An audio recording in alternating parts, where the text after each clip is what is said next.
Hello students, welcome to Arms Academy Digital. तो कैसे हैं आप लोग? मेरा नाम है अरुण कुमार, आपका अपना केमिस्ट्री एजुकेटर। और आज फिर से मैं आपका स्वागत करता हूं आज के इस नए लेक्चर में, एक नए चैप्टर के साथ जिसका नाम है केमिकल इक्विलिब्रियम। बहुत ही आसान और बहुत ही छोटा सा चैप्टर है। और देखो, इस चैप्टर को बहुत अच्छे से पढ़ना। मैं ऐसा क्यों बोल रहा हूं? क्योंकि ये एक तरीके से आपका बेस है थर्मोडायनेमिक्स एंड आयनिक इक्विलिब्रियम में। तो दोनों ही जो आपके चैप्टर्स आएंगे इसके बाद, उसका ये बेस समझ सकते हो आप। बहुत ही आसान चैप्टर है। मैं क्यों बोल रहा हूं? क्योंकि बहुत ज्यादा चीजें इसमें आपको देखने को नहीं मिलेगी। बहुत ही सिंपल सिंपल चीजें हैं। हाँ, मैं ये नहीं कह रहा हूँ आयनिक इक्विलिब्रियम इजी है, लेकिन ये वाला जो पार्ट है ना, केमिकल इक्विलिब्रियम, ये बहुत इजी है। और अगर आपने इसको अच्छे से समझ लिया तो आयनिक इक्विलिब्रियम में आपको बहुत ज्यादा दिक्कत नहीं आएगी। और थर्मोडायनेमिक्स जो बच्चों को सबसे ज्यादा डिफिकल्ट लगता है, जिसमें से सबसे डिफिकल्ट क्वेश्चंस भी आते हैं, वो भी आपको डिफिकल्ट नहीं लगेगा अगर इसको आपने अच्छे से समझ लिया। मतलब ये आपका बेस है एक तरीके से, और बेस हमेशा आपका क्लियर होना चाहिए।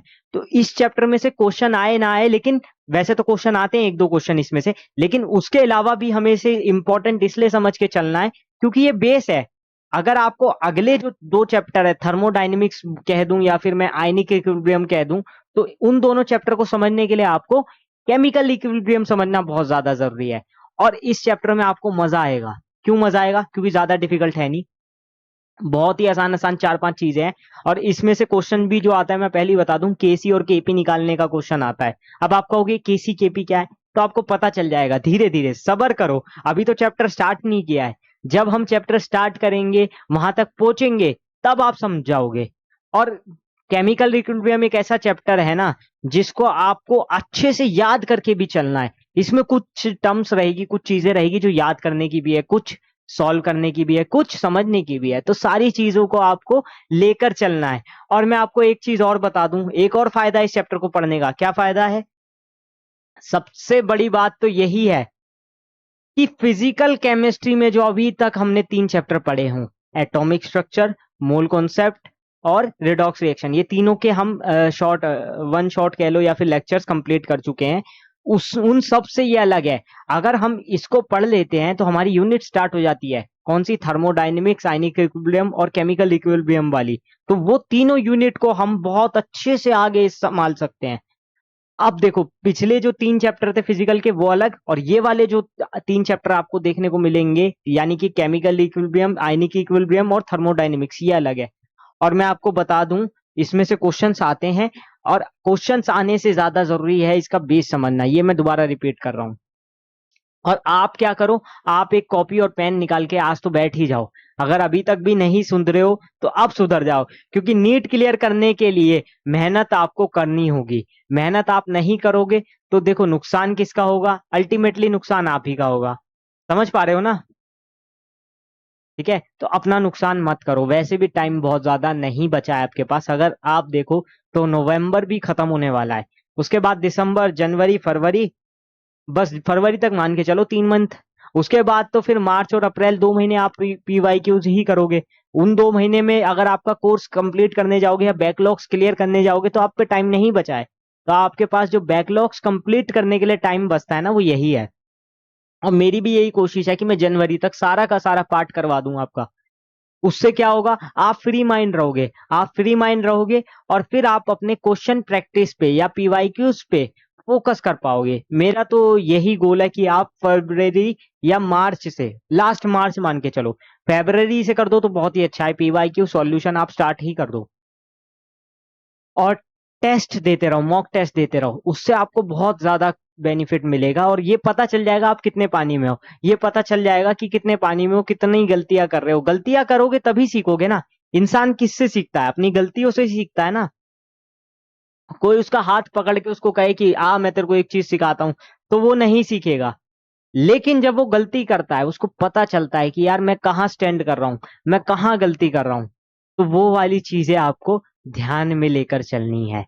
अब हम बढ़ते हैं अपने चैप्टर की ओर, जिसका नाम है केमिकल इक्विलिब्रियम। स्टार्टिंग करेंगे इक्विलिब्रियम से ही, कि इक्विलिब्रियम क्या है और केमिकल इक्विलिब्रियम क्या है ना। वैसे मैं आपको बता दूं, इक्विलिब्रियम दो टाइप के होते हैं, केमिकल इक्विलिब्रियम और फिजिकल इक्विलिब्रियम। ये दोनों चीजें हम पढ़ने वाले हैं। हमारा जो चैप्टर है वो केमिकल इक्विलिब्रियम पे ज्यादा फोकस्ड है। ठीक है, हमें वही ज्यादा पढ़ना है। लेकिन मुझे ये पता होना चाहिए कि इक्विलिब्रियम क्या है। तो देखो, इक्विलिब्रियम एक ऐसी कंडीशन है जहां पर प्रॉपर्टीज में चेंजेस नहीं होता, और वो कौन सी प्रॉपर्टीज है वो भी मैं बताऊंगा। इसके अलावा एक दो चीजें और बोल सकता हूं मैं, जहां पर रेट ऑफ रिएक्शन या net rate of reaction zero हो जाए, यानी कि जो बैकवर्ड रेट ऑफ रिएक्शन होगा और जो फॉरवर्ड रेट ऑफ रिएक्शन होगा वो सेम होंगे, इक्वल होंगे। अब आप कहोगे ये rate of reaction, backward rate of reaction, forward rate of reaction, ये सब क्या है? तो यही सब हम जानेंगे धीरे धीरे, ठीक है। और भी बहुत सारी चीजें जानेंगे, जैसे रिवर्सिबल रिएक्शन क्या है, इरिवर्सिबल रिएक्शन क्या है, और इक्विलिब्रियम रिवर्सिबल के लिए होता है या इरिवर्सिबल के लिए होता है। तो ये सारी चीजें हम देखने वाले हैं, तो स्टार्ट करें। ठीक है, आ जाते हैं इक्विलिब्रियम पे। पहला ही टॉपिक है इक्विलिब्रियम। अब देखो इक्विलिब्रियम होता क्या है, सबसे पहले ये समझो। तो state in which there are no observable changes with time. अब कौन से ऑब्जर्वेबल चेंजेस नहीं होते हैं वो देखेंगे। यहां पर देखो, वो प्रॉपर्टीज है pressure, temperature, volume and concentration. इसमें कोई भी चेंज नहीं आता है, ये कांस्टेंट रहती है, ये कांस्टेंट रहती है। तो ऐसी स्टेट, वैसे इसको सैचुरेशन भी बोलते हैं, केमिकल रिएक्शन में सैचुरेशन सैचुरेशन भी बोलते हैं, ऐसी स्टेट जहां सैचुरेशन आ जाए, मतलब जहां पर क्या कांस्टेंट हो जाए, pressure, temperature, volume and concentration. अब आपको इससे इतना समझ नहीं आएगा, जब मैं आपको धीरे धीरे खोल खोल के मतलब बताऊंगा ना एक एक चीज को, तब आपको और ज्यादा क्लियर होगा। और मैं एक चीज और बता दूं, इक्विलिब्रियम हमेशा रिवर्सेबल रिएक्शन के लिए होता है। अब आप कहोगे रिवर्सेबल रिएक्शन क्या है और इरिवर्सेबल रिएक्शन क्या है? तो देखो, दोनों में जमीन आसमान का फर्क है। रिवर्सेबल रिएक्शन आपकी होती है जहां पर रिएक्शन से, यानी रिएक्टेंट से प्रोडक्ट बन रहा है और प्रोडक्ट से रिएक्टेंट बन रहा है, यानी दोनों चीजें हो रही है। उसको हम ऐसे दिखाते हैं, दो एरो से, ठीक है। और इरिवर्सेबल को, जो एक बार रिएक्शन हो गई यानी रिएक्टेंट से प्रोडक्ट बन गया, बस बन गया, खत्म, यही होगा ना इरिवर्सेबल रिएक्शन। जैसे मैं आपको एग्जांपल भी दूंगा, NaCl और AgNO3 वाला आपने देखा है, प्रेसिपिटेशन रिएक्शन, ठीक है, वो इरिवर्सेबल रिएक्शन है। रिवर्सेबल रिएक्शन के भी एग्जांपल देता हूं आपको। पहले मैं इरिवर्सेबल को आपको खोल के समझाता हूं बहुत ही अच्छे से। तो देखो, टॉपिक आता है इरिवर्सिबल रिएक्शन, और इसको ध्यान से समझो वरना केमिकल इक्विलिब्रियम समझ नहीं आएगा। ये सारी चीजें आपको देखते हुए चलनी है, इसमें से क्वेश्चन आएगा नहीं आएगा वो अलग बात है, लेकिन आपको पता होना चाहिए रिवर्सिबल रिएक्शन क्या है और इरिवर्सिबल रिएक्शन क्या है, ठीक है। तो देखो, reaction which proceed in one direction only, इसीलिए इसके लिए कौन सा वाला चिन्ह होता है, कौन सा एरो होता है, सिंगल एरो होता है, ये वाला। क्यों? क्योंकि सिर्फ एक डायरेक्शन में जा रहा है, और दो डायरेक्शन में जाएगा तो वो वाला एरो हो जाएगा अपना रिवर्सेबल वाला। समझ गए? यहां पर कौन सा एरो होता है, सिर्फ सिंगल एरो होता है, ठीक है। अब देखो सेकंड पॉइंट पढ़ो, reactants are almost completely converted into products. तो इसमें जो रिएक्टेंट होते हैं वो कंप्लीटली किस में चेंज हो जाते हैं, प्रोडक्ट में, यानी प्रोडक्ट फॉर्मेशन होता है। रिएक्टेंट क्या करेंगे, रिएक्ट करेंगे और प्रोडक्ट बना लेंगे। लेकिन उस प्रोडक्ट से दोबारा से क्या हम रिएक्टेंट बना सकते हैं? तो नहीं बना सकते। वो काम कब होगा, इरिवर्सेबल रिएक्शन में, इरिवर्सेबल रिएक्शन में नहीं होगा। और थर्ड पॉइंट है, products do not react to form the reactants again. वही चीज मैंने अभी बताई ना कि रिएक्टेंट से प्रोडक्ट तो बन रहा है, बट प्रोडक्ट से रिएक्टेंट वापस नहीं बनेगा। तो ये थर्ड पॉइंट हो गया मेरा। फोर्थ पॉइंट पे आते हैं, they do not attain equilibrium state. अरे हाँ, वो तो सिंपल सी बात है ना। इक्विलिब्रियम किस पे मिलता है, इक्विलिब्रियम मिलता है मुझे रिवर्सेबल रिएक्शन पे, और इरिवर्सेबल रिएक्शन पे नहीं मिलेगा, नहीं मिलेगा ना। रिवर्सेबल रिएक्शन पे अभी बताया ना मैंने, किस पे मिलता है, रिवर्सेबल रिएक्शन पे। याद रख लो हमेशा के लिए कि सिर्फ रिवर्सेबल रिएक्शन के लिए ही इक्विलिब्रियम होगा, इसके लिए इरिवर्सेबल रिएक्शन के लिए इक्विलिब्रियम नहीं हो सकता, ठीक है। ये हो गया। नेक्स्ट आता है, it is represented by a single arrow, वो मैंने बता ही दिया, जो हमारी रिएक्शंस होती है। अच्छा, आप अगर क्लास 10 से पढ़ते आ रहे होगे ना, तो सारी आपने यही वाली रिएक्शन पढ़ी होगी। अब आपका जो सामना है वो डबल एरो वाली, यानी कि रिवर्सेबल रिएक्शन से भी होगा। अभी तक तो आप सिंपली यही समझते थे ना कि रिएक्टेंट है, उसके आगे एरो लगाया ये वाला रिएक्शन के लिए, और प्रोडक्ट बन गया, बस इतना ही आप समझते थे ना। लेकिन अब कुछ नया होने वाला है, अब कुछ नया होगा। जैसे यहां पर देखो एक एग्जांपल भी दिया है, 2KClO3 इसको थोड़ी सी हीट दी, रिएक्शन हुई, क्या बना 2KCl और 3O2 ऑक्सीजन बाहर। अब इस रिएक्शन को अगर मैं देखूं तो क्या वापस मैं ये प्रोडक्ट से रिएक्टेंट ला सकता हूं? तो आप कहोगे नहीं ला सकते, क्योंकि हमारा रिएक्टेंट डिकम्पोज हो गया दो पार्ट्स में। अब ये दोबारा वैसा बन जाए, दोबारा से इसको हीट दूं और यहां पर लाऊं और ये बना दूं, तो वो पॉसिबल नहीं है। और यही वाली जो रिएक्शन है, इसको हम इरिवर्सिबल रिएक्शन बोलते हैं। क्या बोलते हैं? Irreversible reaction. कुछ और एग्जांपल्स है प्रेसिपिटेशन का, मैंने अभी थोड़ा सा बताया था ना आपको, यही बताया था NaCl प्लस AgNO3 वाला, ये भी आपकी इरिवर्सिबल रिएक्शन है। क्या बन जाता है? AgCl और NaNO3। अब ये रिएक्शन आप देख चुके हो, ठीक है ना। प्रेसिपिटेशन रिएक्शन क्लास 10th में भी आया था, चैप्टर था आपका पहला, केमिकल रिएक्शंस एंड इक्वेशंस। उसमें आपने प्रेसिपिटेशन रिएक्शन अगर देखी होगी तो सामने यही लिखी है, और यही ऐसी हम लिखते थे। आप सिंगल एरो देख के भी समझ सकते हो, जहां आ गया सिंगल एरो समझ जाओ वो कौन सी रिएक्शन है, इरिवर्सिबल रिएक्शन है। अब नेक्स्ट आता है न्यूट्रलाइजेशन रिएक्शन। न्यूट्रलाइजेशन रिएक्शन हमारी होती है जिसमें एसिड और बेस आपस में रिएक्ट करते हैं और वाटर निकाल देते हैं, और दूसरा जो बचता है वो हमारा क्या होता है? सॉल्ट होता है। तो जिसमें सॉल्ट बनता है और जिसमें वाटर बाहर निकलता है उसको क्या बोलते हैं? न्यूट्रलाइजेशन रिएक्शन बोलते हैं। और इसमें रिएक्टेंट्स कौन होते हैं? एक एसिड एक बेस, बस। जैसे यहां पर ये क्या है? एसिड। यहां पर ये क्या है? बेस। समझ पा रहे हो ना? आराम से समझो, बिल्कुल आराम से, जल्दबाजी नहीं करनी। देखो यहाँ पर HCl प्लस NaOH क्या बना लेगा? NaCl plus H2O। ऐसा मुझे कैसे पता चला कि यही बनेगा? अरे एक बात तो फिक्स थी कि वाटर बाहर निकल जाएगा, H2O को बाहर कर दिया, बचा क्या वाटर बाहर करके? सिर्फ Na और एक Cl बचा था, दोनों ने आपस में क्या बना लिया? NaCl, which is a common salt. और ये रिएक्शन कौन सी है? इरिवर्सिबल रिएक्शन है। ये तो अब आपको समझ आ ही गया होगा। तो रिवर्सिबल और इरिवर्सिबल रिएक्शन क्लियर है। अब थोड़ा सा मैं रिवर्सिबल रिएक्शन का दिखा देता हूं, जिसमें आप डबल एरो लगाते हो, यानी रिएक्टेंट से प्रोडक्ट और प्रोडक्ट से रिएक्टेंट दोनों वापस बन सकते हैं। तो रिवर्सिबल रिएक्शन पे आते हैं, इसके कुछ पॉइंट्स पढ़ते हैं। Reaction which proceeds in both the direction represented by a double arrow, इसको मैं क्या बोलूंगा? रिवर्सिबल रिएक्शन बोलूंगा। यानी कि जिसमें क्या हो सके, जिसमें रिएक्टेंट से प्रोडक्ट और प्रोडक्ट से रिएक्टेंट वापस आ सके, और जिसको हम डबल एरो से दिखाते हैं, डबल एरो से। आप कह रहे हो कि समझ आ गया? हम्म। नेक्स्ट आता है reaction never goes to completion. अब देखो रिएक्शन कभी भी कंप्लीशन पे क्यों नहीं आएगी? क्योंकि रिएक्टेंट से प्रोडक्ट बन रहा है, प्रोडक्ट से रिएक्शन बन रहा है, तो कंप्लीशन कहां से हुआ? कंप्लीशन तो वहां होगा कि रिएक्टेंट्स आपस में रिएक्ट किए, प्रोडक्ट बनाया, खत्म हो गई रिएक्शन। जैसे कि रिवर्सिबल रिएक्शन में होता था ना, कि एक ही डायरेक्शन में रिएक्शन चल रही है, एक ही डायरेक्शन में रिएक्शन चल रही है। यहां पर क्या है? दो डायरेक्शन है, या तो वो प्रोडक्ट साइड जाए या वो रिएक्टेंट साइड जाए, यानी कि दो साइड चल रही है, दो साइड चल रही है ना, या तो रिएक्टेंट की साइड या प्रोडक्ट की साइड। तो इन दोनों साइड में चलने की वजह से क्या इसका कंप्लीशन होगा? नहीं होगा। ठीक है, समझ गए? Products react to form the reactants again. अब देखो, रिएक्टेंट तो रिएक्ट कर रहे हैं प्रोडक्ट बनाने के लिए, लेकिन प्रोडक्ट भी रिएक्ट कर रहा है रिएक्टेंट्स में जाने के लिए, मतलब दोबारा से रिएक्टेंट की तरफ जाने के लिए प्रोडक्ट भी रिएक्ट कर रहा है। तो यहां पर जो रिएक्शन है वही मैं बता रहा, दोनों तरफ से चल रही है ना, प्रोडक्ट फॉर्मेशन भी हो सकती है, रिएक्टेंट की तरफ भी जा सकता है। जैसे एक एग्जांपल दिखा देता हूं, ये वाला एग्जांपल है H2 + I2 गिव्स 2HI। अब देखो, मैंने लिखा H2 + I2 गिव्स HI।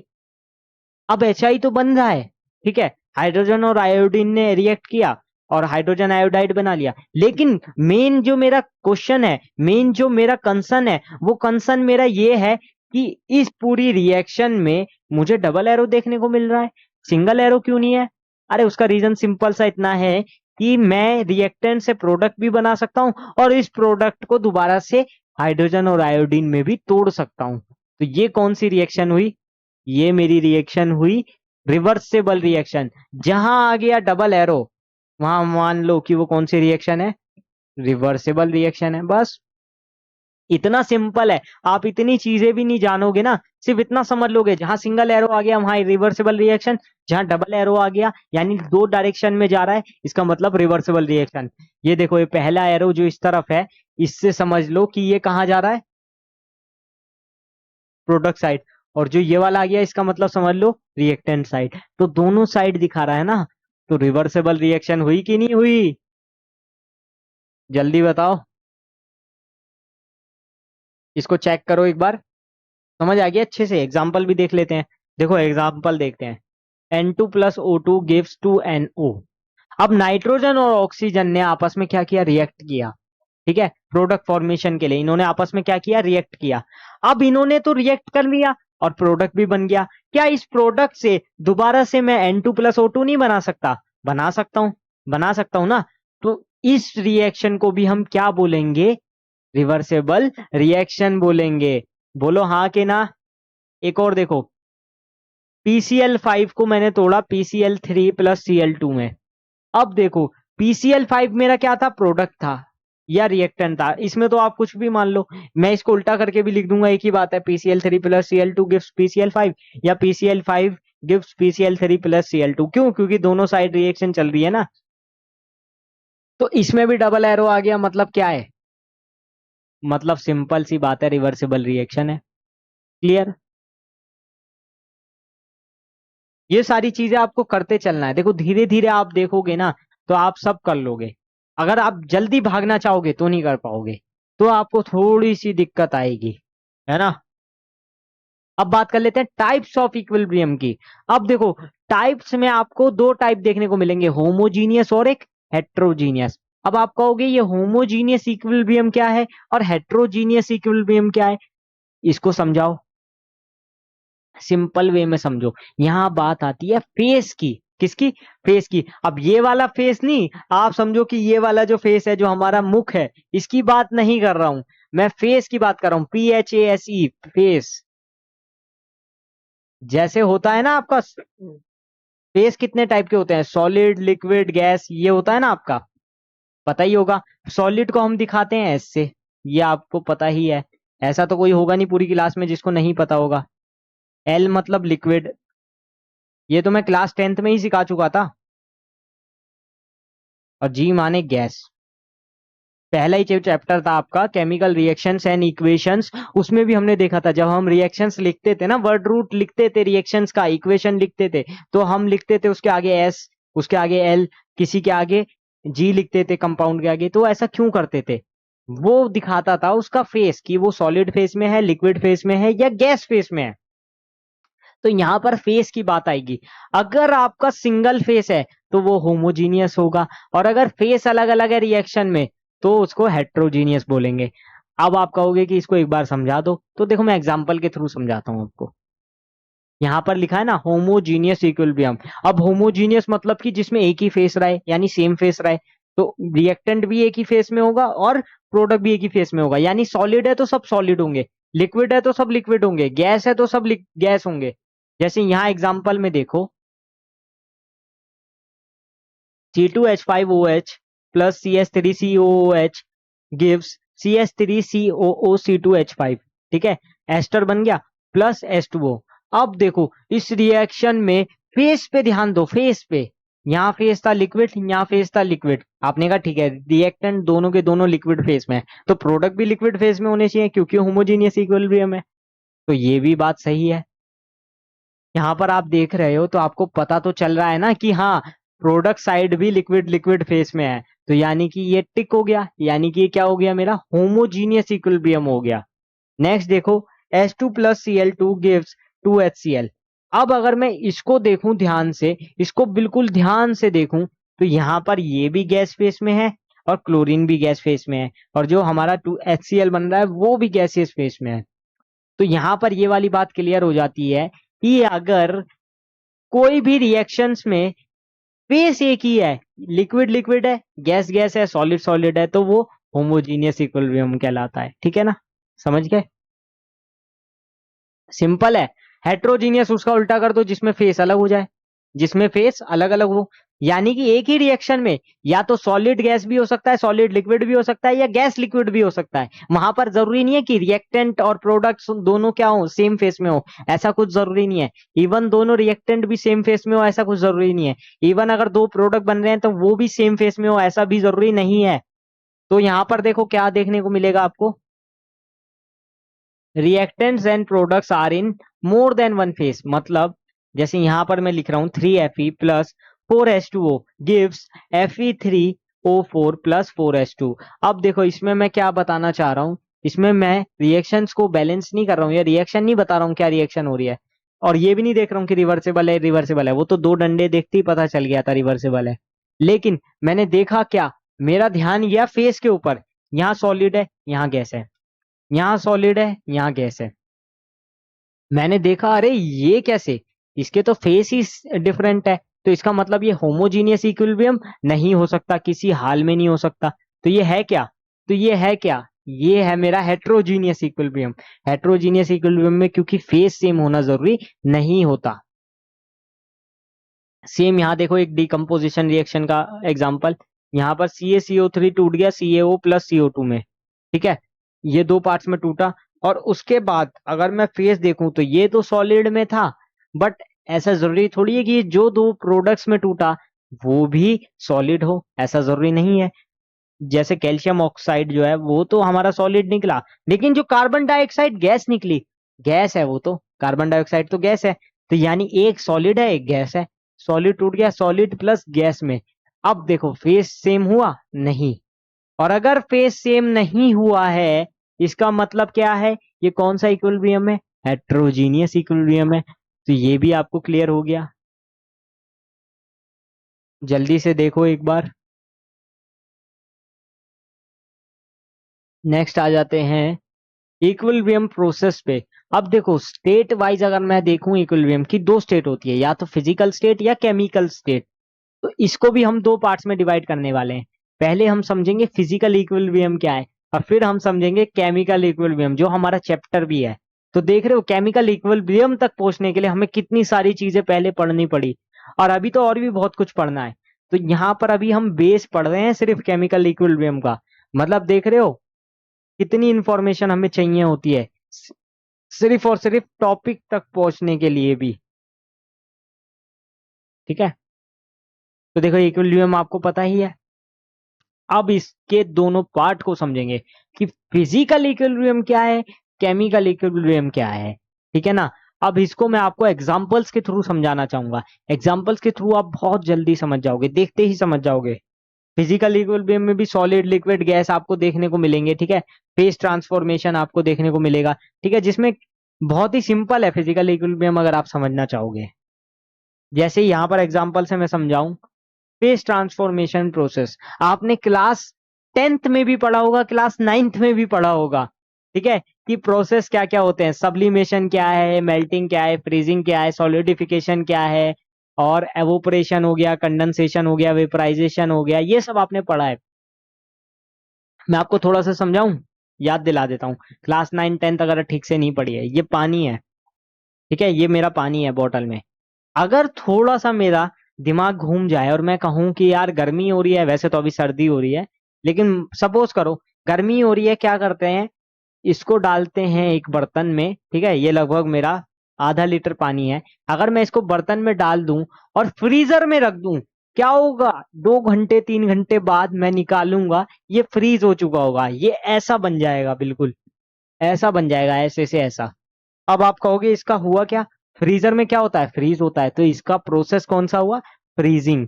कौन सा प्रोसेस हुआ, फ्रीजिंग। ये लिक्विड से सॉलिड बन गया, लिक्विड से सॉलिड बन गया। अब मेरा दिमाग फिर से घूमा, मैंने कहा नहीं नहीं एक काम करते हैं, मैंने सपोज करो दिन में पानी रखा था और शाम हो गए, 3 घंटे बाद 6 7 बज गए, मैंने कहा यार शाम में आइस लेना ठीक रहेगा। मैंने कहा ठीक है, एक काम करता हूँ, इसको दोबारा से पानी बना देता हूँ। तो मैं क्या करूंगा, उसको बाहर निकाल के रख दूंगा, उसको बाहर निकाल के रख दूंगा ऐसी की ऐसी। अब 1 1.5 घंटे बाद क्या हुआ, 1 1.5 घंटे बाद क्या हुआ, वो क्या बन गया, एकदम लिक्विड फॉर्म में आ गया ऐसा कि ऐसी। मैंने फिर से बॉटल में पलट लिया यही का यही पानी। अब इसका फेस तो चेंज हो गया ना, पहले ऐसे था, फिर लिक्विड, फिर मैंने इसको आइस बनाया, आइस से दोबारा मैं ये बना के लाया। अब इसके बाद मेरा फिर मन घूमा, वो होता है ना एक इंसान का खाली दिमाग क्या होता है, शैतान का घर। तो मैंने वही किया, मैंने कहा कि चलो यार अब थोड़ा सा गर्म पानी पी लेते हैं, क्योंकि क्या है कि शाम हो गई है, थोड़ा सा शाम के टाइम हल्का सा ठंडा हो जाता है ना आजकल। आजकल वेदर ऐसा ही चल रहा है कि दिन में थोड़ा सा गर्म लगेगा, और फिर थोड़ा सा धीरे धीरे शाम होते होते रात होते होते ठंड हो जाती है। एकदम सुबह भी ठंड होती है वैसे तो रात होते होते 8 बज गए।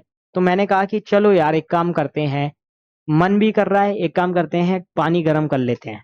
तो मैंने इसको गैस पे रख दिया पानी गर्म होने के लिए। थोड़ी देर बाद मैं देख रहा हूँ ना कि इसकी भाप आती जा रही है, इसकी भाप आ रही है, और भाप इतनी तेज आ रही है कि वो थोड़ा सा वाटर वेपर्स हमें देखने को मिल जाएगी। तो ये वाला प्रोसेस मेरा होता है वेपराइजेशन। वेपराइजेशन, ठीक है। अब आप कहोगे एवोपरेशन, एवोपरेशन के लिए हमें बॉईल करने की जरूरत नहीं है। एवोपरेशन हमारा रूम टेम्परेचर से स्टार्ट हो जाता है, ठीक है। और बॉइलिंग जो होती है वो हाई टेम्परेचर पे होती है, एवोपरेशन हाई टेम्परेचर पे नहीं होता है जनरली, ठीक है। तो ये वाली चीज है। अब और आगे अगर मैं जाऊं, अगर मुझे उस वाटर वेपर्स को दोबारा से वाटर में चेंज करना है तो वो एक अलग प्रोसेस हो जाता है। वहां फिर हम कंडेंसेशन करते हैं। क्या करते हैं? कंडेंसेशन। तो ये थी पूरी वाटर की कहानी, और सारे के सारे प्रोसेस मैंने आपको बता दिए कि पहले मैंने इसको आइस में चेंज किया फ्रीज करके, फिर उसको दोबारा मेल्ट किया यानी मेल्टिंग प्रोसेस किया, और दोबारा इस पे लाया। फिर मैंने इसको क्या कराया, वेपर्स में चेंज करने के लिए वेपराइजेशन किया, और उस वेपर्स को दोबारा बदलने के लिए कंडेंसेशन किया। और अगर मैं सॉलिड से डायरेक्टली कन्वर्ट करूंगा उसको सब्लिमेशन कहते हैं, ठीक है। नेप्थलीन बॉल्स उसका बहुत अच्छा एग्जाम्पल है। और डिपोजिशन होता है आपका गैस से सीधा सॉलिड में चेंज होना, ड्राई आइस आपने सुना होगा, ठीक है। चलो इतना पानी का एग्जाम्पल दिया है, प्यास लग गई है, पानी पी लेते हैं।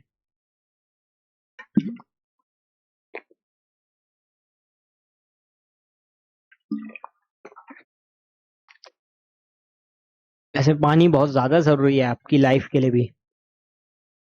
बहुत सारी जो हमें बीमारियां हो रही है ना, वो सारी की सारी बीमारियों की जड़ यही है कि हम पानी कम पी रहे हैं। तो देखो पानी की जो मात्रा है ना आपको अपने शरीर में वो प्रचुर मात्रा में रखनी है। वो आपको बहुत ही लिमिटेड नहीं रखनी है ज्यादा।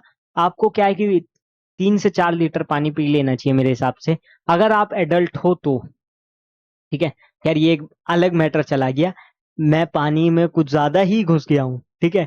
तो इसको इससे बाहर निकलते हैं और अपने फिजिकल इक्विलिब्रियम पे पहुंचते हैं। तो देखो मेरा आपको ये समझाने का मतलब यही था, फिजिकल इक्विलिब्रियम में भी हम 3 4 चीजें देखते हैं, सॉलिड लिक्विड, लिक्विड सॉलिड, या फिर गैस सॉलिड। ये सारी चीजें हम देखते हैं। इसमें हम देखते हैं कि डिसोल्यूशन किस में हो रहा है, यानी कि गैस है तो वो सॉलिड में है या लिक्विड में है। लिक्विड वेपर वाला पार्ट हो गया ना, गैस और लिक्विड वाला, लिक्विड वेपर वाला जो अभी मैं पानी का एग्जांपल दे रहा था, ठीक है। और सॉलिड लिक्विड में है तो कौन सा वाला पार्ट हो गया, फ्रीजिंग मेल्टिंग दोनों आ सकते हैं जिसमें, ठीक है। यहाँ पर देखो अच्छे से, dissolution of gases in liquid, dissolution of solids in liquid. और यहाँ लिक्विड से वेपर बन सकता है। अगर डिसोल्यूशन ऑफ गैसेस देखें लिक्विड में तो क्या है, लिक्विड टू वेपर है। और dissolution of solid in liquid देखें तो सॉलिड से वेपर। नहीं, ये सॉलिड से वेपर तो आपका वैसे dissolution of gas in solid वाला हो जाएगा। और ये जो सॉलिड इन लिक्विड है इसके लिए सॉलिड टू लिक्विड वाला आप देख सकते हो। तो मतलब इस टाइप से आप कर सकते हो, आप समझ सकते हो, ठीक है। इसमें बहुत ज्यादा डीप में मैं आपको नहीं ले जा रहा हूं। वैसे कुछ आपके प्रोसेसेस आएंगे, कुछ क्वेश्चंस आएंगे इसमें, वो हम बाद में देखेंगे। अभी मैं सिर्फ आपको फिजिकल इक्विलिब्रियम बता रहा था कि ये क्या होता है। इसमें से बहुत ज्यादा क्वेश्चंस वैसे नहीं आते हैं, क्योंकि ज्यादातर क्वेश्चन, क्योंकि ऑब्वियसली चैप्टर का नाम क्या है, केमिकल इक्विलिब्रियम, तो क्वेश्चन कहाँ से आएंगे, वहीं से आएंगे। तो उसी पे हम जल्दी से पहुंचेंगे। आगे हमारा केमिकल इक्विलिब्रियम, बहुत ही शानदार टॉपिक है ये। मैं आपको बता रहा हूँ ना, अभी कितना टाइम हो गया, लगभग आधा घंटा हो चुका है हमें लाइव स्टार्ट किए, और हम अपने मेन टॉपिक पे अब पहुंचे हैं। तो मतलब देख चुके आप पीछे की जो इन्फॉर्मेशन है वो कितनी ज्यादा है, वो कितनी ज्यादा है। अब आपका मेन चैप्टर स्टार्ट हो रहा है। मैं आपको बता दूं अभी तक आधे घंटे हमने सिर्फ बेसिक पार्ट किया है, सिर्फ और सिर्फ बेसिक पार्ट। अब हमारा मेन चैप्टर स्टार्ट हो रहा है। तो मतलब ये कमाल है क्लास 11th का, ये कमाल है फिजिकल केमिस्ट्री का कि आपको इतना ज्यादा पढ़ना पड़ता है। समझ पा रहे हो? तो चलो केमिकल इक्विलिब्रियम पे आ जाते हैं।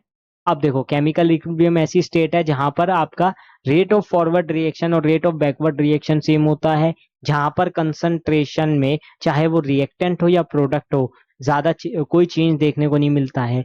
अब आप कहोगे ये सब चीजें कैसे देखने को मिलती है और ये एग्जाम्पल के थ्रू समझाओ, तो देखो वो भी समझा देता हूँ। पहले ये पढ़ लो, reactant molecules continue to form the products molecule and vice वर्सा।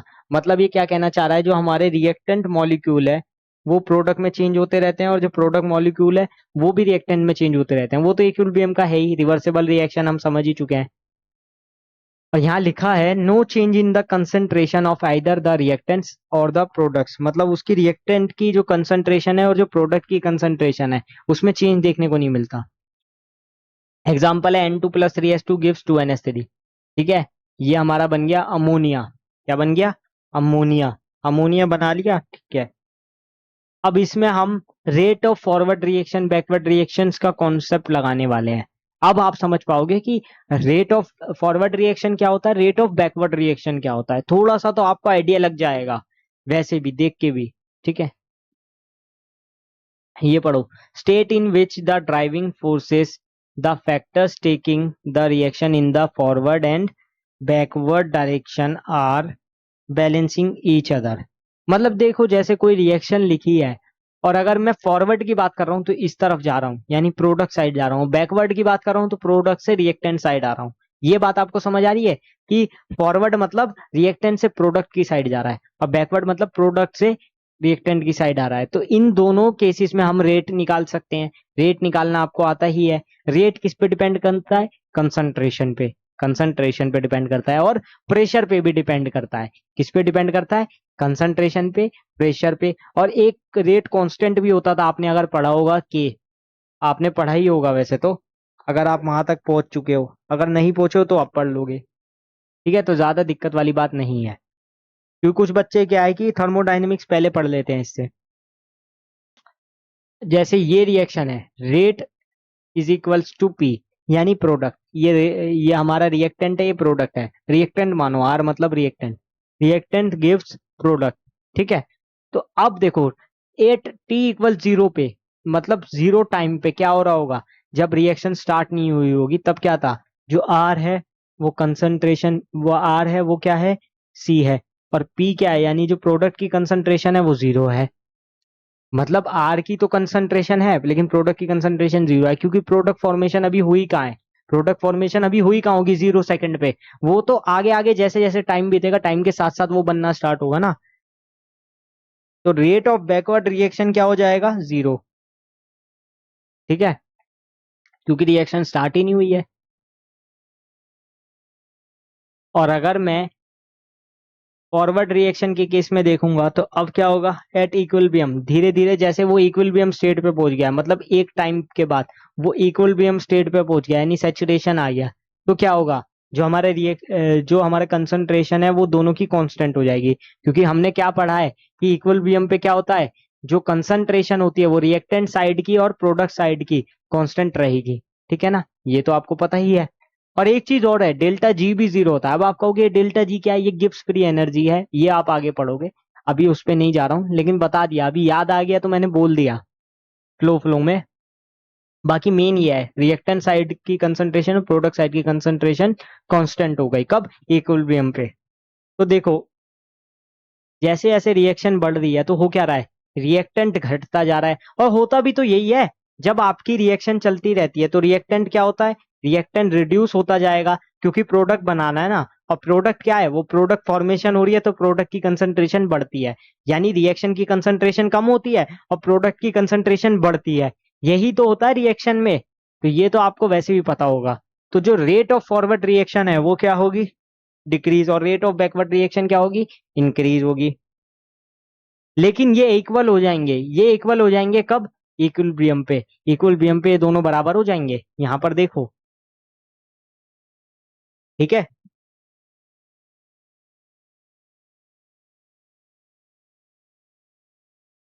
अब कुछ एक्सटेंट पढ़ लेते हैं रिएक्शन के।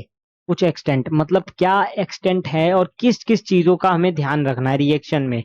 तो देखो कुछ यहाँ पे थियोरेटिकल चीजें हैं जो आप पढ़ लो, जो आपके काम आ जाएंगे। नहीं तो आप वैसे भी क्वेश्चंस करोगे तो आपको वैसे ही समझ आ जाएंगे। ठीक है, तो मैं आपको पढ़वा देता हूँ एक बार।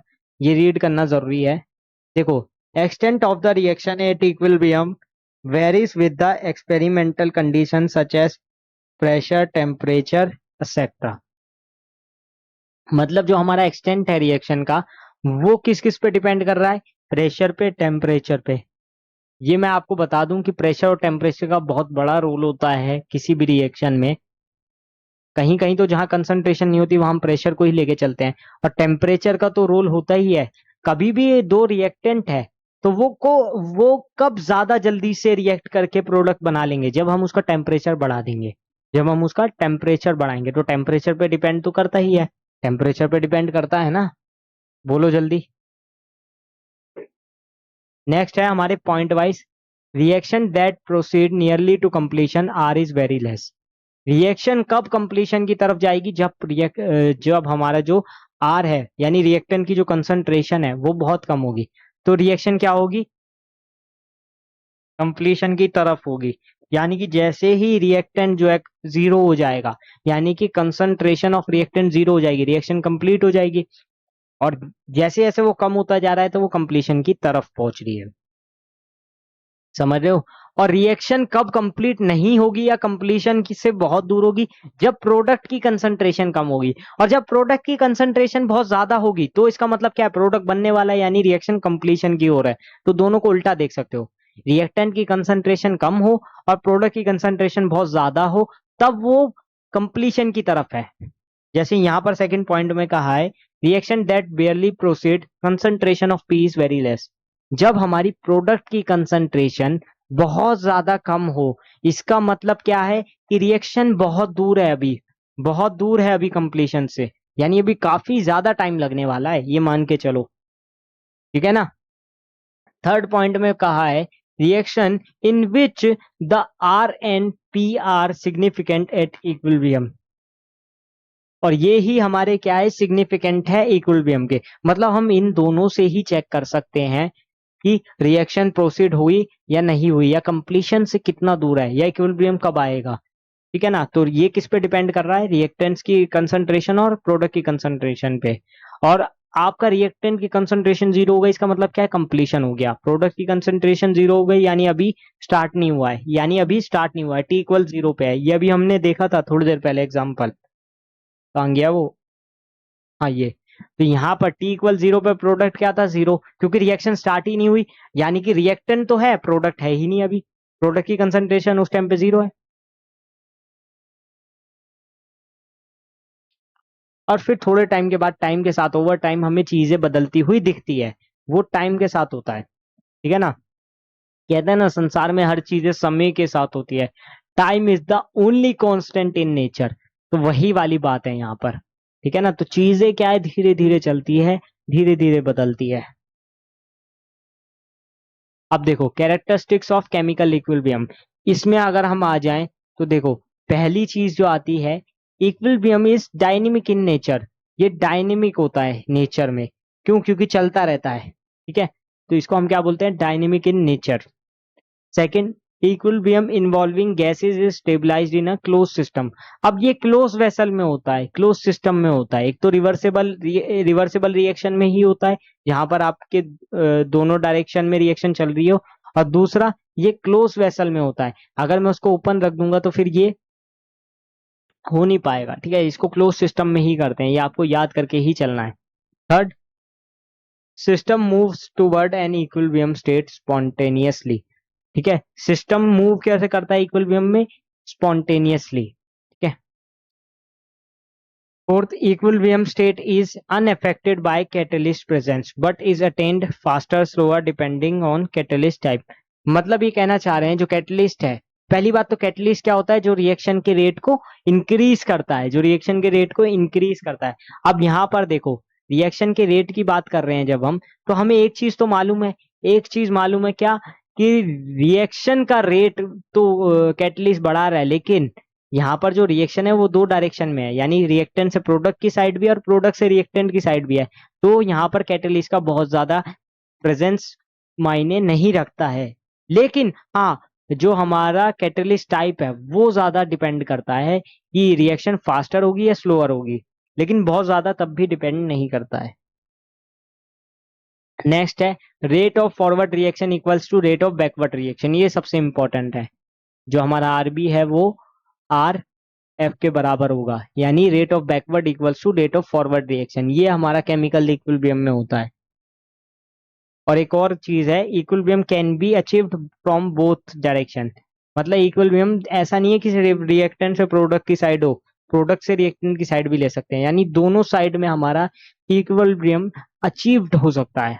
नेक्स्ट है at equilibrium the concentration of the reactants and the products become constant. ये तो अभी हमने देख ही लिया था कि रिएक्टेंट और प्रोडक्ट की जो कंसंट्रेशन है वो कांस्टेंट हो जाती है, अभी एग्जांपल लिया है हमने यही वाला।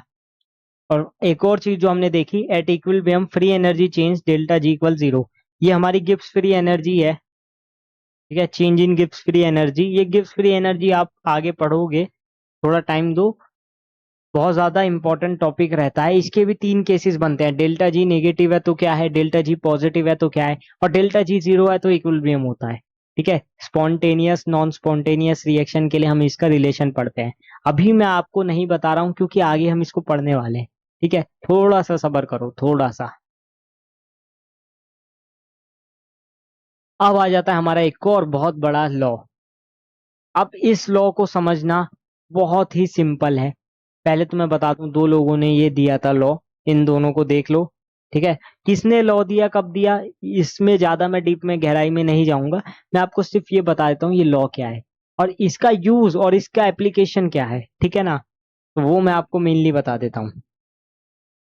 ठीक है, ये आप देख सकते हो, पढ़ सकते हो, जरूरी नहीं इसमें से कोई क्वेश्चन आए कि किसने ये लॉ दिया, ये ऐसा पूछेगा नहीं बच्चों वाला क्वेश्चन।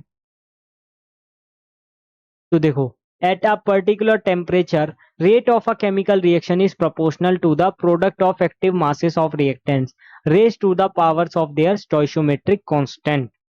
अब आप कहोगे ये क्या लिखवा दिया, कुछ समझ नहीं आया। कि मतलब जो रेट है किसी केमिकल रिएक्शन का वो प्रोपोर्शनल होगा उसके प्रोडक्ट के एक्टिव मास के और रिएक्टेंट से और उनकी पावर्स के स्टोइशियोमेट्रिक कोफिशिएंट के। कुछ समझ नहीं आया ना, अरे आराम से रुको, इसको हम आराम आराम से समझेंगे। पहली बात तो जो एक चीज आपने नोटिस की होगी, एक्टिव मास क्या है, बाकी सब तो आपने पढ़ रखा है, स्टोइशियोमेट्री, आप स्टोइशियोमेट्रिक कोफिशिएंट ये सब आप मूल कॉन्सेप्ट में पढ़ के आए हो, ये तो आपको पता ही है। लेकिन ये एक्टिव मास क्या होता है, आपने एक नई चीज सुन ली, एक्टिव मास क्या है, और आपने पकड़ लिया कि ये एक्टिव मास क्या होता है, ये बताओ पहले। तो आओ पहले इसी को जानते हैं, ये एक्टिव मास क्या होता है। देखो, ये हमारी एक टाइप से मोलर कंसंट्रेशन ही है। अब मोलर कंसंट्रेशन क्या है, देखो हर किसी के लिए अलग होती है, सॉलिड के लिए अलग है, लिक्विड के लिए अलग है, गैस के लिए अलग है। जैसे आप लिखते थे मोलैरिटी, मोलैरिटी का फॉर्मूला क्या था, number of moles of solute upon volume in litre. आपने कहा बिल्कुल ठीक बात है, बिल्कुल ठीक बात है। लिक्विड के केस में तो ये वाली बात बिल्कुल सही है। गैस के केस में क्या हो जाएगा, प्रेशर हो जाएगा। और सॉलिड के केस में तो देखो, सॉलिड के केस में हम सिर्फ कांस्टेंट रखते हैं, सॉलिड के केस में हम 1 लेके चलते हैं, यूनिटी लेके चलते हैं एक्टिव मास को। अब आपने कहा इतनी सारी चीजें बता दी, अब ये भी बता दो इसको कैसे लिखते हैं, तो आओ वो भी देखते हैं। तो ये है हमारा mathematical expression for law of mass action. अब यहाँ कोई रिएक्शन लिखिए, A plus B B equals to product. अब ये वाली जो रिएक्शंस है ये आपने स्टोइशियोमेट्री में पढ़ी है, जब मैंने आपको मोल कॉन्सेप्ट कराया था, स्टोइशियोमेट्री वाला पार्ट देखोगे तो बहुत ज्यादा क्वेश्चंस हमने यही वाले देखे थे कि नहीं देखे थे। और ये जो आगे स्मॉल ए लिखा है, यहाँ बी के आगे जो स्मॉल बी लिखा है, ये हमारे क्या होते थे, स्टोइशियोमेट्रिक कांस्टेंट होते थे। क्या होते थे, स्टोइशियोमेट्रिक कांस्टेंट। तो देखो, इससे मिलके प्रोडक्ट बन रहा है, इससे मिलके प्रोडक्ट बन रहा है। और अगर मैं इसमें रेट देखूं तो वो क्या हो जाएगा, वो प्रोपोर्शनल होगा किसके, रिएक्टेंट की कंसंट्रेशन के। और ऊपर से डिपेंड क्या करेगा, स्टोइशियोमेट्रिक कोफिशिएंट भी डिपेंड करेगा ना। तो यानी कि इसकी जो स्टोइशियोमेट्रिक कोफिशिएंट है वो इसकी पावर में आ जाएंगे। यानी इसका रेट अगर मुझे लिखना हो तो मैं ऐसे लिखूंगा, concentration of A, concentration of B. और चूंकि इसका स्टोइशियोमेट्रिक कांस्टेंट क्या है, ए, और उसका क्या है, बी, तो वो उसकी पावर में आ जाएंगे। बस इतना ध्यान रखो, बस इतना ध्यान रखो। इसको आप स्मॉल आर लिख लो या कैपिटल आर लिख लो, ये आपके ऊपर है। ठीक है, अब देखो, जैसी मैं ये प्रोपोर्शनलिटी का साइन हटाऊंगा, जैसी मैं ये प्रोपोर्शनलिटी का साइन हटाऊंगा, यहाँ पर रेट कांस्टेंट आ जाएगा के, जिसकी अभी मैं बात कर रहा था। जरूरी नहीं आपको यही टाइप की रिएक्शन मिलेगी, आपको अलग अलग टाइप की रिएक्शंस देखने को मिलेगी, और हम वो सारी टाइप की रिएक्शंस को वन बाय वन देखेंगे, बहुत ज्यादा जल्दी नहीं करेंगे। अभी हम सिर्फ लॉ ऑफ मास एक्शन समझ रहे हैं ना, तो अभी इसी पे ध्यान केंद्रित करते हैं, इसी पे फोकस करते हैं और इसी को आराम से समझेंगे। अब देखो ये लिख लिया आपने, कहा बिल्कुल ठीक है। अब यहाँ पर जो हमारा ए एंड बी है, ये क्या है, मोलर कंसंट्रेशन है। ये क्या है, रिएक्टेंट की कंसंट्रेशन या मोलर कंसंट्रेशन है, ठीक है ना। वैसे ही इसको लिख सकते हैं, और ये क्या हो जाएगा, के इंटू ए की पावर ए, बी की पावर बी, और ये जो के है हमारा रेट कांस्टेंट है। क्या है, रेट कांस्टेंट। कई बार हमें रेट कांस्टेंट निकालने पे क्वेश्चन आ जाते हैं। किस पे क्वेश्चन आ जाते हैं, रेट कांस्टेंट निकालो। ये इसके बारे में हम बहुत सारी चीजें अभी देखने वाले हैं, ठीक है, आप ध्यान से देखना। पहले मैं आपको एक और एग्जांपल दे देता हूं। अभी तक तो हमने सिंपल वाला देखा था, A plus B B gives product P.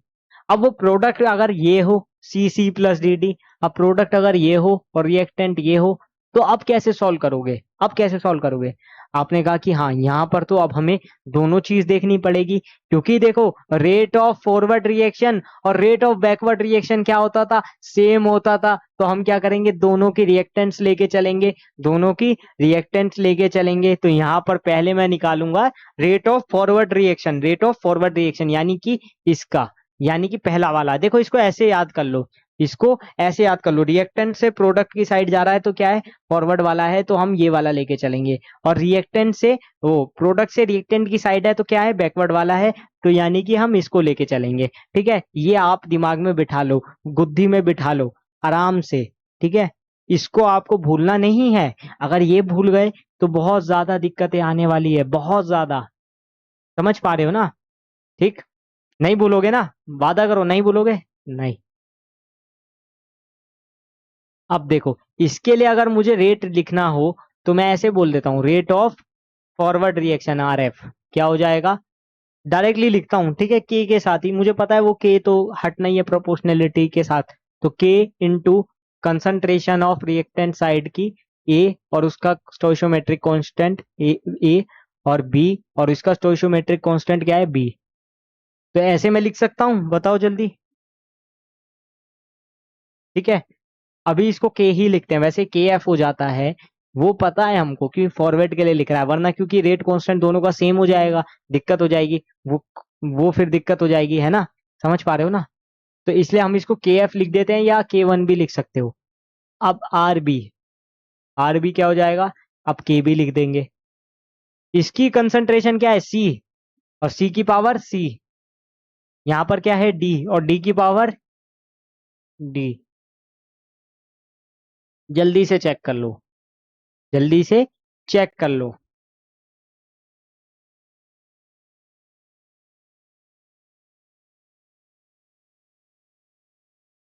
अब यहां से हम के एफ और के बी में भी रिलेशन निकाल सकते हैं, क्यों, क्योंकि रेट ऑफ फॉरवर्ड रिएक्शन और रेट ऑफ बैकवर्ड रिएक्शन को इक्वेट कर सकते हैं, तो वहां से ये भी वाला भी आ सकता है, लेकिन इतना ज्यादा इम्पोर्टेंट वो नहीं रहता है, ठीक है ना। तो वो तो आप क्वेश्चन सॉल्व करोगे, उसमें ऐसा बहुत मुश्किल है कि उस पे कोई क्वेश्चन आए, क्योंकि वो बहुत सिंपल सी चीज है।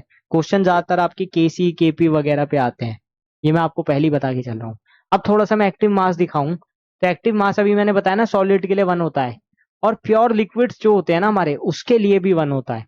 अब आप कहोगे प्योर लिक्विड के लिए वन क्यों हो जाता है और सॉलिड के लिए वन क्यों हो जाता है, क्योंकि उसका डेंसिटी और मोलर मास कांस्टेंट होता है, density upon molar mass constant होता है। अब आप कहोगे ये कैसे बोल रहे हो, चलो मैं सॉल्व करके बताता हूँ। देखो सॉलिड हो या लिक्विड हो, कंसंट्रेशन क्या है, moles upon volume, moles upon volume में है। तो देखो मोल्स अपॉन वॉल्यूम मैंने लिखा, अब मोल्स को मैं क्या लिख सकता हूँ, given mass upon molar mass. Formula पता है ना मोल्स का, आप पढ़ चुके हो मोल कॉन्सेप्ट में, ये तो सबसे बेसिक चैप्टर है। तो ये क्या होगा, mass upon molar mass, into में अपॉन में क्या है, वॉल्यूम। अब इसको अगर मैं देखूं तो मास अपॉन वॉल्यूम को मैं क्या लिखता हूँ, डेंसिटी लिखता हूँ, रो, क्योंकि रो क्या होता है, एम अपॉन वी होता है, यानी कि मास अपॉन वॉल्यूम। तो इसको मैंने डेंसिटी लिख दिया, तो डेंसिटी अपॉन मोलर मास बचा मेरे पास। क्या बचा? Density upon molar mass. इसीलिए चूंकि ये कांस्टेंट है, तो हम सॉलिड और लिक्विड की या प्योर लिक्विड की जो एक्टिव मास है वो 1 लेके चलते हैं। क्या लेके चलते हैं? 1 लेके चलते हैं, क्योंकि इसकी मोलर कंसंट्रेशन फिक्स होती है। तो यहाँ पर ये वाली चीज आपको याद रखनी है कि किसी भी प्योर लिक्विड के लिए या सॉलिड के लिए हम एक्टिव मास या मोलर कंसंट्रेशन 1 लेके चलते हैं। ये आपके आगे काफी ज्यादा काम भी आने वाली है। अब एक क्वेश्चन देख लें, सिंपल सा इत्तू सा क्वेश्चन देखेंगे। बिल्कुल मतलब कहते हैं ना आसान हलवा, वो वाला क्वेश्चन देखने वाले हैं। बहुत ज्यादा डिफिकल्ट क्वेश्चन नहीं देखेंगे। यहाँ पूछा जा रहा है, active mass in the law of mass action is molar concentration, absolute concentration, concentration at 0 degree Celsius, या फिर मोलर मास। तो सिंपल है, मोलर कंसंट्रेशन। ये तो हमने अभी देख लिया, इसमें तो कोई डाउट ही नहीं होना चाहिए। समझ पा रहे हो? अब एक क्वेश्चन बताओ। एक क्वेश्चन है, calculate active mass of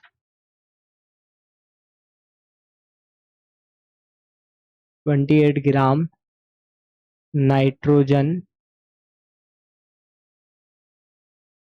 in a vessel which has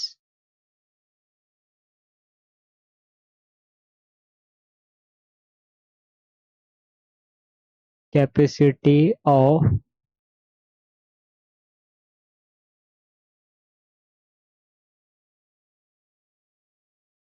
question देख लिया आपने? यहाँ पर मुझे एक्टिव मास निकालना है। नाइट्रोजन गैस है, ठीक है, 28 ग्राम है, और एक वेसल में है जिसकी कैपेसिटी है 500 ml। अब आपको पता होगा गैस क्या करती है। गैस जो भी कंटेनर में जाती है वही उसी में फैल जाती है। ये तो आपको पता ही होगा। तो अब इसका एक्टिव मास कैसे निकालेंगे? इसके लिए सिंपल है, जैसे आप मोलैलिटी निकालते थे वही वाला कॉन्सेप्ट आपको यहाँ पर लगाना है। ठीक है, कैसे निकालोगे?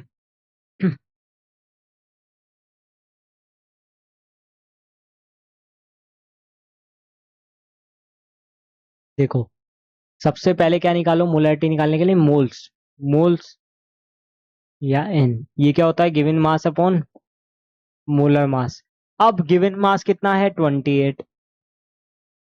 और नाइट्रोजन गैस का भी मोलर मास 28 होता है, क्योंकि नाइट्रोजन का जो एटॉमिक मास है वो 14 है। वो 14 है। ये तो आपको पता होगा ना, एटॉमिक नंबर 7 और एटॉमिक मास 14। तो एटॉमिक मास तो 14 है, लेकिन नाइट्रोजन गैस का मोलिकुलर मास क्या है? 28। क्या आया? 1। तो मोल्स कितने आए नाइट्रोजन के लिए? 1। अब देखो ध्यान से, बिल्कुल ध्यान से देखो, वॉल्यूम कितना है? 500 ml। और अगर मैं इसको लीटर में बोलूं तो 0.5 लीटर है।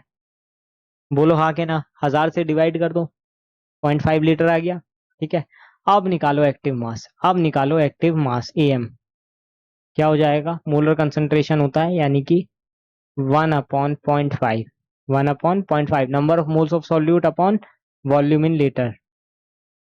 कितना हो गया? 2। जल्दी बताओ इसको, सही है कि नहीं, एक बार चेक करो।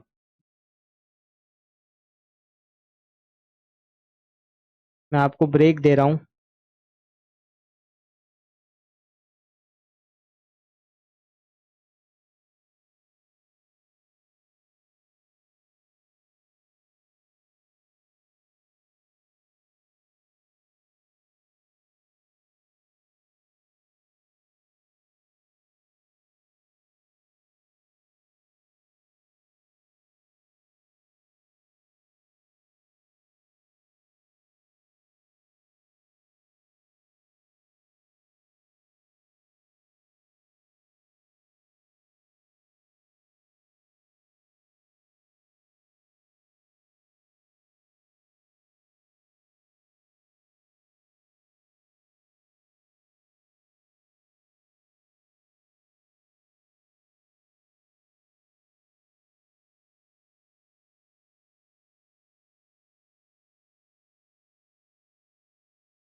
क्लियर है?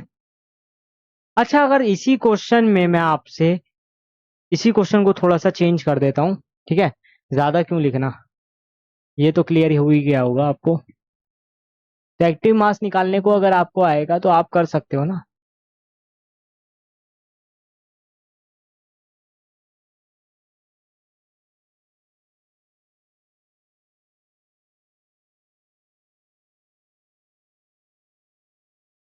हाँ, कलर।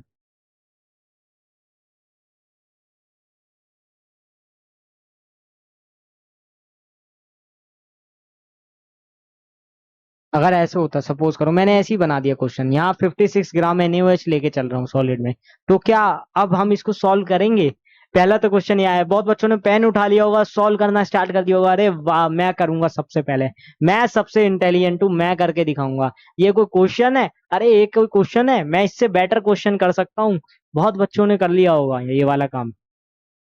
अरे यार, थोड़ा सा तो दिमाग लगाओ। लिखा क्या है NaOH, उसके आगे मैंने छोटा सा S भी बनाया है। इसको अगर आप देख लेते ना, तो आपका बेड़ा गर्क होने से बच जाते। पेपर में यही होता है, आपसे क्वेश्चन क्या पूछा होता है, आप क्या निकाल के आते हो? आप वही फॉर्मूला लगा के पूरा इसकी मोलैरिटी निकाल दोगे, कंसंट्रेशन निकाल दोगे, क्या फायदा है? ये सब करने की जरूरत ही नहीं थी। इसका सिंपली आंसर क्या आएगा? 1। अब आप कहोगे ऐसा क्यों? क्योंकि मैंने बताया कि प्योर सॉलिड, प्योर लिक्विड और सॉलिड के लिए एक्टिव मास क्या होता है? फिक्स होता है, 1 होता है। ये मैंने अभी बताया ना थोड़ी देर पहले। अभी इतनी देर पहले मैं क्या बता रहा था? तो ये वाला अगर कोई केस आए, वैसे ऐसा क्वेश्चन नहीं आएगा, क्वेश्चन थोड़ा सा ठीक से बन के आएगा, ये तो मैंने अपनी तरफ से बना दिया एक क्वेश्चन। लेकिन क्वेश्चन कोई भी हो, हमें कॉन्सेप्ट नहीं भूलना है।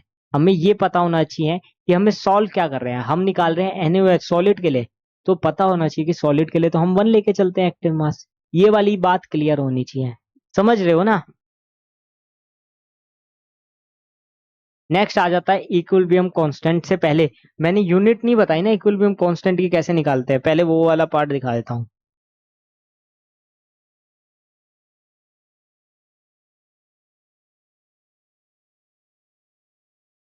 चलो वो वाली स्लाइड नहीं है, कोई नहीं, हम कल कर लेंगे, कोई ऐसी ज्यादा इंपॉर्टेंट वाली बात नहीं है।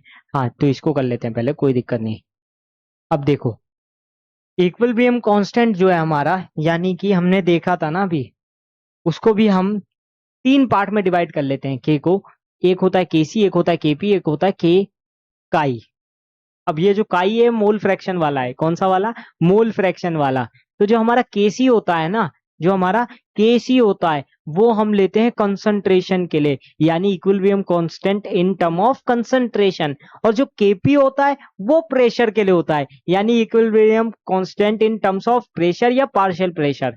और जो काई होता है वो होता है इन टर्म्स ऑफ मोल फ्रैक्शन। ये तीनों समझ गए? तो ये तीनों समझ गए तो बहुत अच्छी चीज है। यानी कि केसी, केपी और के काई, ये तीनों को आप समझ लो, इसको एक बार पढ़ लो अच्छे से।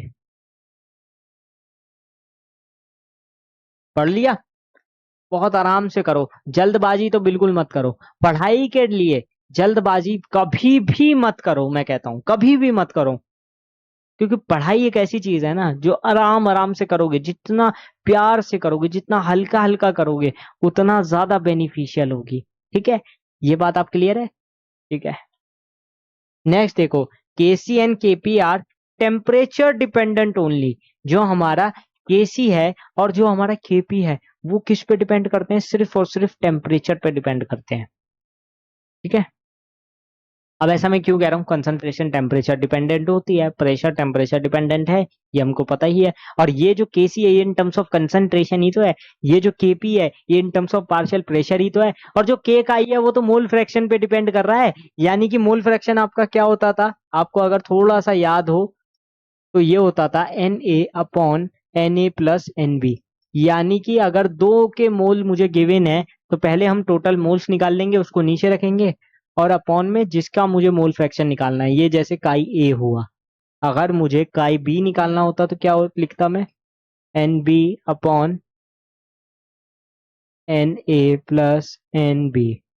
ये लिखता ना। सिंपल सी बात है, यही लिखता। और क्या लिखता? और इन दोनों का जो सम होता था वो 1 आता था। वो क्या आता था? 1 आता था।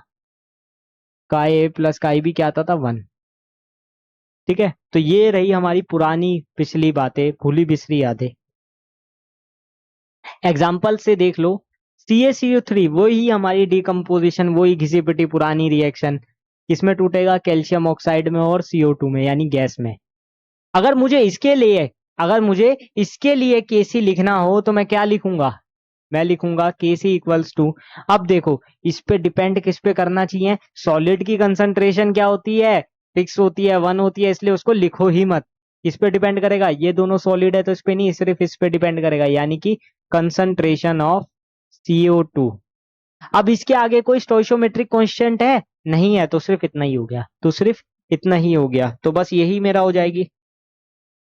जैसे यहाँ पर लिखा हुआ है ना, देखो, Kc इक्वल्स टू CO2 की कंसंट्रेशन ली है बस। ये G मतलब गैस है, ठीक है, G मतलब गैस है। अब देखो यहाँ पर क्या है? CH3CO C2H5 aqueous plus H2O liquid, और उसके बाद क्या लिखा है? CH3COOH aqueous plus C2H5OH aqueous. अब देखो, यहाँ पर कंसंट्रेशन किसकी फिक्स होगी? H2O की। क्यों? क्योंकि ये प्योर लिक्विड है। ठीक है, तो इसकी कंसंट्रेशन मैं फिक्स कर दूंगा। बाकी इन सब की कंसंट्रेशन पे ये डिपेंडेंट होगा। जैसे कि सबसे पहले हम लिखते हैं, कभी भी तरीका है प्रोडक्ट साइड से।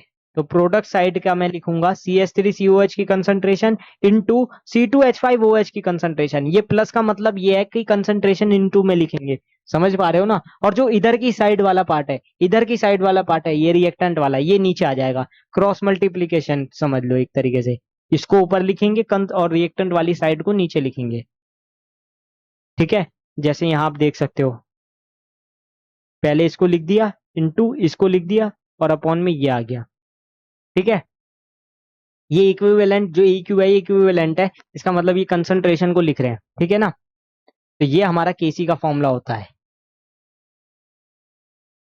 बेसिकली आप ऐसे समझ सकते हो, Kc प्रोडक्ट की कंसंट्रेशन अपॉन में रिएक्टेंट की कंसंट्रेशन। ये रिएक्टेंट की कंसंट्रेशन क्या है और प्रोडक्ट की कंसंट्रेशन क्या है, ये आप धीरे धीरे जैसे ऐसे क्वेश्चन करोगे आप समझते जाओगे। ये क्वेश्चंस करने से ही आएगा। और कल की क्लास में जो आपका लेक्चर 2 होने वाला है, उस पर हम पहले Kc Kp और ये सब पढ़ने के बाद इस पे क्वेश्चन करेंगे। इस पे रिलेशन भी आता है Kp Kc वाला, यानी कि Kp equals to Kc RT delta Ng।